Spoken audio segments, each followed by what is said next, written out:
Bismillahirrahmanirrahim. Thank you so much, Chima Saab, family, physicians and their team to invite me here for a talk on a very important disease which is asthma. Before starting this, I would like कि हम सब tribute पेश करें to Shahbaz Munir Raja Saab. I am lucky enough to spend last 5 to 6 years with him. A very kind personality. And I think he is the person जिन्होंने ये pulmonology की पनीरी को grow किया है. May Allah bless his soul and he rest in peace. Amin. So आप जो हम पढ़ रहे हैं और usually मैं पढ़ाता नहीं आप लोगों से पढ़ता हूँ, तो हम जल्दी वाइंड अप करेंगे because I know टाइम बहुत शॉर्ट है और इसके बाद सीधा खाना है. So what asthma is? क्या है asthma? Asthma is an acute or asthma is a chronic process. Chronic process. Okay. With the symptoms. With the symptom like somebody saying respiratory distress. Anybody else?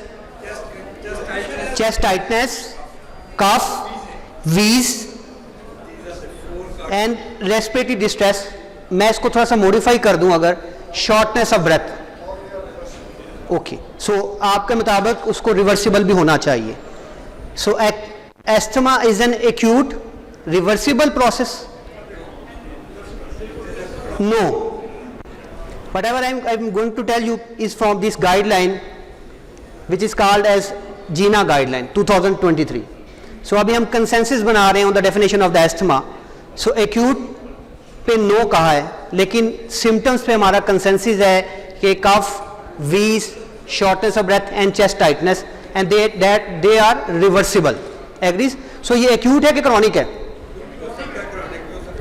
Acute भी हो सकता है, chronic भी हो सकता है. चलिए जी हम स्पीडी करते हैं उसको. So the definition has been changed almost 3 to 4 years back and now they are called this disease as a disease of chronic airway inflammation which is associated with wheeze, shortness of breath, chest tightness that varies over time in sense of intensity and we detect this thing on our variable expiratory airflow limitation.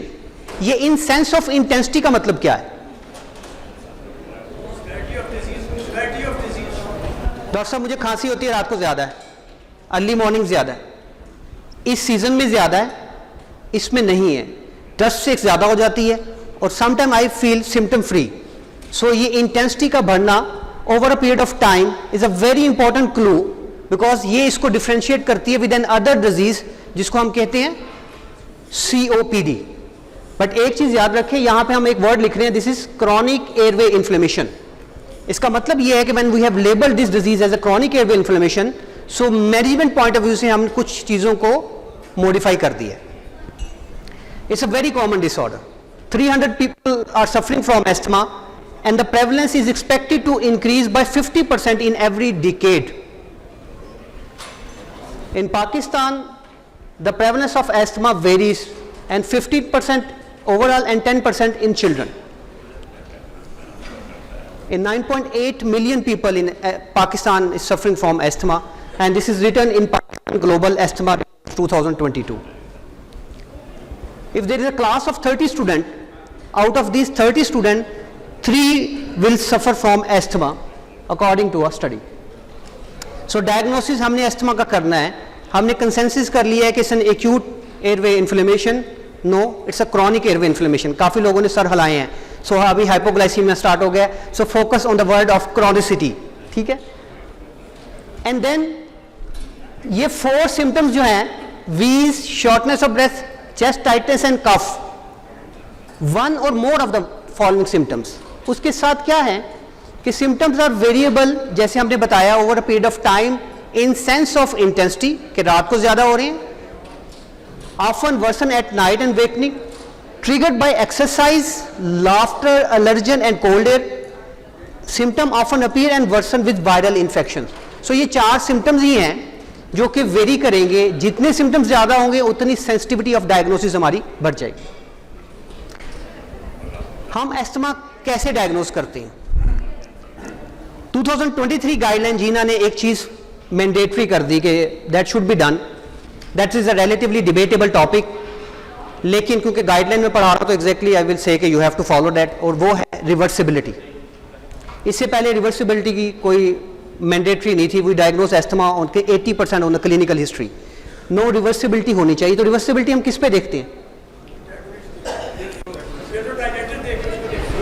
Bronchodilator. So somebody is saying peak expiratory flow, excellent, आप peak expiratory flow पे भी reversibility देख सकते हैं। दूसरा spirometry. So focusing on the spirometry, अगर आपकी FEV1 less than 70 हो तो फिर आप उसको रिवर्सिबिलिटी कराएं और FEV1 में इंप्रूवमेंट मोर देन 12% और 200 ml, या पीक एक्सपिरेटरी फ्लो में improvement more than 10% in adult and 13% in children हो, तो you can say with confidence कि you are dealing with the case of asthma. So in our time it was used to say कि asthma can be diagnosed in the clinical history, but now it is mandatory in 2023 GINA guideline कि आपने spirometry करनी है। अच्छा जी, अब management क्या है asthma की? आई होप कि you people remember this control based cycle management. Whenever patient come to you, सबसे पहले आप क्या करते हैं? You assess your diagnosis, you check the symptom of the patient, you assess for any factor जो कि lung function को decline कर रहा है, लाइक स्मोकिंग है, लाइक गर्ड है, लाइक पोस्ट नेजल ड्रिप है, या एक्सपोजर ऑफ पेशेंट है, वो ऑक्यूपेशन उसका ऐसा है, क्या पेशेंट की इनहेलर टेक्निक ठीक है? दीज आर द क्वेश्चन जो हर विजिट पे आप उसको असेस करेंगे, and after assessing this question आपका नेक्स्ट जो टास्क होगा वो एडजस्टमेंट ऑफ द ट्रीटमेंट होगा, और उसमें आप क्या करेंगे कि मेडिकेशन को एडजस्ट करेंगे एंड नॉन फार्माकोलॉजिकल जो स्टेप्स हैं उसको भी लाजमन लेंगे। इफ पेशेंट इज स्मोकिंग उसको अवॉइड करें, अगर उसके एक्सपोजर ऐसा है ऑक्यूपेशन में तो उसको मास्क या ऑक्यूपेशन चेंज करने का कहेंगे, एंड उसके बाद आप पेशेंट को कॉल करेंगे आफ्टर सम टाइम और देखेंगे कि उसकी सिम्टम्स जो एस्थमा कंट्रोल की थी वो कैसी हैं, और सिम्टम्स हम क्या चेक कर रहे हैं? Cough, wheeze, shortness of breath and chest tightness. हम चेक करेंगे कि पेशेंट जब हमारे पास वापस आ रहा है तो कितनी एक्सेसरबेशन हुई है, कितने साइड इफेक्ट पेशेंट को हो गए हैं, और क्या पेशेंट अपनी ट्रीटमेंट से सेटिस्फाइड है। So this is the cycle जिसके अराउंड हम रिवॉल्व होंगे। हमारा टारगेट क्या है? वी वांट कि patient should have an optimal control of asthma symptoms. हम जब भी पेशेंट को चेक करेंगे we will follow the patient after 4 weeks और उसके कंट्रोल को असेस करेंगे। We can check the lung function by spirometry, this is not mandatory. हम पेशेंट की इनहेलर टेक्निक को देखेंगे, उसको साइड इफेक्ट का जरूर बताएंगे। What is the commonest side effect जो ये पेशेंट ऑब्जर्व करते हैं? ट्रेमर्स और ट्रेमर, टैकीकार्डिया और फोर्सनेस ऑफ वॉइस या सोर थ्रोट और क्रैम्प्स। क्रैम्प्स ही बहुत फील करते हैं।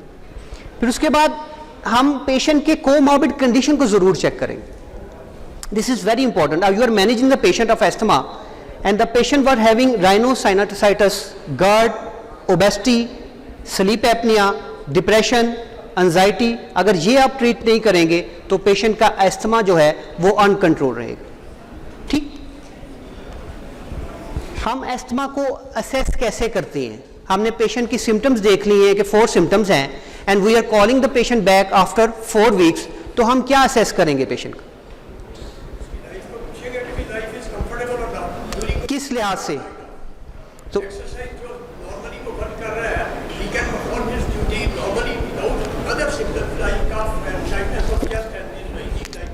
ओके, सो हम we will jump back to our 4 symptoms. अगर मैं कहूं कि हम ये 4 सवाल उससे पूछें तो that is much more easier कि डे टाइम में उसको कोई वो सिम्टम जो हम बता रहे हैं कभी ट्वाइस अ वीक से ज्यादा हुई? क्या पेशेंट को नाइट टाइम कभी भी एस्थमा की सिम्टम से उठना पड़ा? Patient are using any reliever like salbutamol more than twice a week? क्या पेशेंट को any limitation on physical activity थी? सो ये 4 क्वेश्चन है। मैंने एस्थमा डायग्नोसिस कर लिया on a clinical ground, spirometry कर दी with the reversibility to confirm asthma, and I am calling the patient after 4 weeks and I am assessing these 4 question. तो इसके 3 आउटकम हो सकते हैं। Either all answer is yes, this mean patient is having well controlled asthma. अगर 1 और 2 symptoms होंगे तो this is called as partly control. अगर 3 और 4 होंगे तो this is uncontrolled asthma. Clear? So up till now एक जगह पे हमें स्पायरोमेट्री मिल रही है, rest every management is on clinical ground. My management of asthma revolve around this 4 step कि उसकी फार्माकोलॉजिकल मैनेजमेंट करेंगे, उसकी नॉन फार्माकोलॉजिकल मैनेजमेंट करेंगे, लास्ट 2 मैनेजमेंट अनफॉर्चुनेटली इसको मैं स्किप करूंगा बिकॉज ये हमारे यहाँ प्रैक्टिस कम होती है। गोल मेरा क्या है, I want that patient symptoms should be controlled and there should be no exacerbation. Why no exacerbation? जितनी एक्सेसरबेशन होंगी उतनी एयरवे इन्फ्लेमेशन, डैमेज रिपेयर और पेशेंट के एयरवे फिक्स हो जाएंगे और this patient will behave like COPD। अगर हम फार्माकोलॉजिकल मैनेजमेंट देखें तो और large group of pharmacological therapy is available. हम इसको ब्रॉडली डिवाइड करते हैं into 2 groups, one is a controller medication and second is a reliever medicine. So अगर इसको फर्दर मैं डिवाइड करूं तो one drug is use for inflammation and second drug is use for bronchoconstriction. तो इसमें से मेंटेनेंस मेडिसिन कौन सी चाहिए हमें? अब अगेन जंप करें to the definition. Definition says it's a chronic inflammatory process. This mean this drug is the backbone in the management of asthma. There are lot of drugs. Controller drug वो हैं जो कि regular use कर रहे हैं which is reducing the inflammation and making the symptoms of asthma control and there is less exacerbation. अगर हम reliever की बात करें तो ये ऐड ऑन होता है, लाइक एक पेशेंट है उसका एक्सपोजर हुआ है टू सम पोल्यूटेंट्स, पेशेंट का एक्सपोजर हुआ है टू स्मोक या पेशेंट लाहौर में रहना शुरू कर दिया है तो ये भी एक रिस्क फैक्टर है कि उसको एस्थमा ट्रिगर हो सकता है। और तो इस पेशेंट को हम कंट्रोलर के साथ रिलीवर ड्रग ऐड कर देंगे और ये ड्रग कॉम्बिनेशन में भी दी जा सकती है as an add on therapy. Controller drugs क्या है? Inhaled corticosteroid, inhaled corticosteroid along with LABA. कोई भी लॉन्ग एक्टिंग ब्रोंकोडायलेटर या एंटी मुस्क्रेनिक जो है वो यूज होता है as inhaled as anti inflammatory drug. Mepolizumab, this was launch in 2020 and it seems up till now कि this is a good drug for treating difficult to treat asthma. Long acting anticholinergic omalizumab हमने use की at the time of our PGship. Unfortunately we don't trust this drug because it is costly. Second, जो भी patient हमारे पास asthma का आता है usually वो कभी भी ऑप्टिमली मैनेज नहीं होता। प्रॉब्लम ये है कि once you diagnose patient as asthma, वो ट्रीटमेंट शॉर्ट टर्म लेता है, पेशेंट बेहतर हो जाता है और उसके बाद वो अपनी ट्रीटमेंट ऑटोमेटिकली स्टॉप कर देता है। शॉर्ट एक्टिंग बीटा 2 एगोनिस्ट या शॉर्ट एक्टिंग एंटीकोलिनर्जिक, ये जो 2 ड्रग्स हैं ये यूज होती हैं एज अ रिलीवर मेडिकेशन के तौर पर। Relatively complicated slide. जीना ने 2022 में आपको 2 ट्रैक दे दिए and these 2 tracks are just for your information. I will not focus on the second track. उनका पहला ट्रैक जो है जिसको वो प्रेफर्ड ट्रैक कहते हैं, अगर आप उसको गौर से देखें तो वो कहते हैं इस पेशेंट को आप देंगे as needed inhaled corticosteroid along with formoterol. Agreed? ये पेशेंट आपके पास एस्थमा की सिम्टम के साथ आया, आपने स्पायरोमेट्री की, रिवर्सिबिलिटी हुई और उसके बाद आपने इसको as per required ICS and formoterol दे दी। स्टेप 2 क्या कहता है? व्हेनेवर पेशेंट नीड साबा, जो कि हम पहले कहा करते थे कि साबा short acting bronchodilator is the main cornerstone of treatment. After 50 year of साबा इन्वेंशन बताया गया कि उसका एडवर्स इफेक्ट ज्यादा है अगर वो अलोन ली जाए। तो अब आपने जब भी साबा देना है उसके साथ आपने ऐड करना है इनहेल्ड कार्टिकोस्टेरॉइड। सो अगर मैं इस कैस्केड को देखूं और मैं इसको प्रैक्टिकली अप्लाई करूं तो अगर किसी पेशेंट को मैं कह दूं कि आपने साबा लेना है और उसके साथ ICS लेना है, तो अगर आप खुद सोचें कि साबा की कॉस्ट क्या है हमारे यहाँ, कितने का साबा मिल रहा है तकरीबन? क्यों भी? और ICS अलोन कितने का मिल रहा है? 600। 300 का अगर साबा मिल रहा है, 600 ICS का मिल रहा है, तो एक्यूटली उसको कौन बेहतर करता है? उसकी ब्रोंको कंस्ट्रक्शन कौन बेहतर कर रहा है? साबा ज्यादा करता है। तो वो साबा यूज करेगा कि ICS यूज करेगा कॉस्ट के लिहाज? ICS छोड़ दें। सो इस कैस्केड को मैं बिल्कुल डिस्कस नहीं करूंगा। In our setup I am more in favour of this first cascade जिसमें आप ICS को और फॉर्मिट्रॉल को देते हैं। तो फर्स्ट जो आपका स्टेप है वो ICS एंड फॉर्मिट्रॉल है एंड उसके बाद आप पेशेंट को कॉल बैक करेंगे आफ्टर कितनी देर बाद?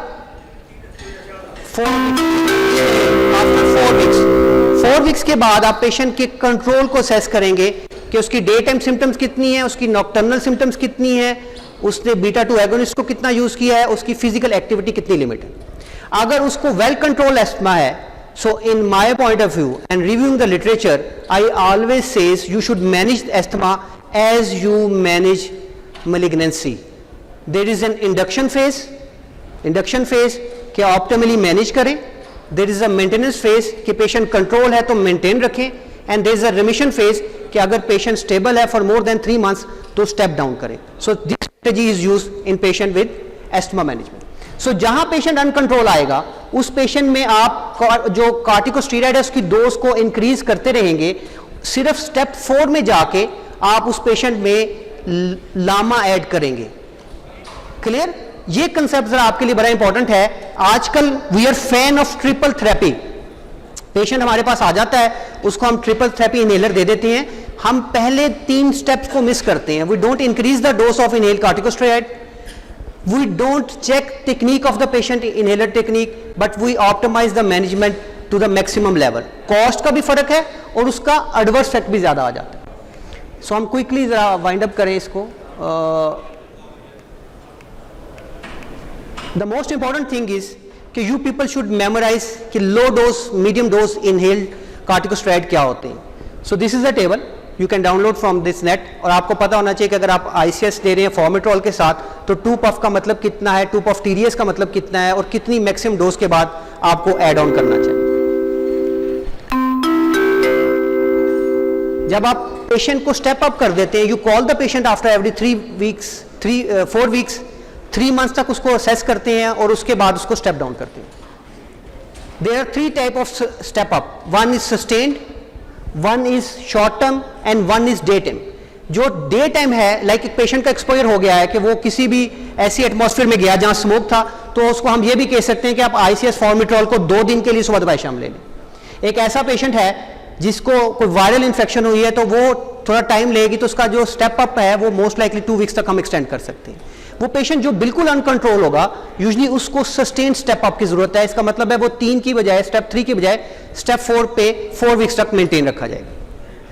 My target is I want कि low dose of inhale corticosteroid हो सो दैट पेशेंट को मिनिमम साइड इफेक्ट आए. And patient should have well control asthma for 3 months. तब आपने इसको स्टेप डाउन करना है. Very important point. Guideline says stopping inhaled corticosteroid is not recommended in adult with asthma because by default हमने asthma की definition क्या कही कि asthma is a chronic inflammatory process. Okay? हमें we have to avoid smoking, physical activity should be encouraged, occupation आपको देखना पड़ेगा, mask पहनाना पड़ेगा पेशेंट को वो मेडिकेशन नहीं देनी जिससे अस्थमा ट्रिगर होता है लाइक NSAID. पेशेंट को कुछ ब्रीदिंग टेक्निक बतानी है. Healthy diet which means fruits and vegetables, weight reduction, chemicals को अवॉइड करना है. इम्परमिएबल कवर आपने अपने बेडशीट पे देने. इसकी वजह क्या होती है कि इसका बेनिफिट क्या है कि डस्ट माइट इससे पेनिट्रेट नहीं करते और आप इसको क्लीन कर सकते हैं. आई थिंक हर घर में ये स्टफ तो ऐसा, एम आई राइट? और ये जो पॉइंट मैं बताने लगा हूं ये आपके लेक्चर की वजह से मुझे याद हुआ है. इसको कैसे साफ करते हैं? अगर तो इसका जवाब दे देगा, बड़ा इंपॉर्टेंट पॉइंट था लगा, तो उसको गिफ्ट देंगे चीमा साहब. अच्छा जी, कंसेंसस करें जी. स्टफ टॉयज हर घर में पड़े हुए हैं, धूप में रख दें और वॉश कर दें. लो look at the guidelines. Guideline says कि आपने इसको 1 से 2 दिन तक फ्रिज में रखना है. ये परे जाके आप इसको 1 से 2 दिन तक फ्रिज में रखेंगे, जो डस्ट माइट होंगे दे बिकम स्टिफ. फिर उसके बाद आप इसको बाहर निकालेंगे और उसके बाद इसको आप 15 से 20 मिनट तक झाड़ेंगे तो वह सारे कज़ाइल आई से निकाल कर जाए. सो ये जो चीज़ है ये आपको गाइडलाइन में पड़ेगी. थैंक्स टू चीमा साहब के जब भी कुछ टॉपिक देते हैं मुझे कोई नई चीज़ पढ़ने को मिल जाती है. This is evidence based written in the guideline. So आपने अगर क्लीन करना है तो कोशिश करें आप कमरे में इतने डेकोरेशन पीस ना रखें कि जिनके ऊपर डस्ट पड़ी हो. This is very important. वो डस्ट ही है वो ट्रिगर करती है. फिर फंगस बहुत इंपॉर्टेंट है. आपकी बाजू का वॉल पे फंगस लगी होती है, उसी वजह से ट्रिगर हो रहा होता है. सो ये जो नॉन फार्माकोलॉजिकल मैनेजमेंट है they play equal role in the management of asthma. We are focusing more towards the pharmacological management. जैसे ये जो चीज़ जब मैंने पढ़ी स्टफ टॉयस का, तो मेरे नहीं ख्याल में मैंने कभी आज तक ये प्रैक्टिस की थी. So these are the triggers of asthma. हमें पोल्यूशन को, पोलन्स को अवॉइड करना है. लोहड़िए कैसे अवॉइड कर सकते हैं? Migration only solution. मुझे कोई सोल्यूशन नजर नहीं आ रहा. मास्क पहनना है, सर्जिकल पहनना है, पार्टिकुलर मैटर 2.5 उससे नीचे नहीं जा सकते. एयर प्योरीफायर यूज करना है, कैपेसिटी नहीं है. सो मुझे तो माइग्रेशन सोल्यूशन लगता है. लेट्स सी कि हमारे बाकी पार्टिसिपेंट क्या कहते हैं. जब भी पेशेंट आता है तो हमेशा उसकी इनहेलर टेक्निक को चेक करें. Asthma action plan we usually don't prescribe. It is seen कि 50% people in abroad even don't take the proper controller medication. और लोगों को इनहेलर टेक्निक का नहीं पता. इस वजह से हमारे थर्ड वर्ल्ड कंट्री में भी WHO ये भी रिकमेंड कर सकती है कि आप करती है बल्कि कि आप ये स्पेसर यूज करके पेशेंट की डिलीवरी को बेहतर कर सकते हैं. समरी ये है कि it is a very common disorder. It have 4 symptoms: cough, shortness of breath, wheeze, chest tightness. Spirometry followed by the normal pharmacological management, और उसके बाद पेशेंट को रेगुलर फॉलोअप पे रखें तो patient usually respond very well. Thank you so much for patience.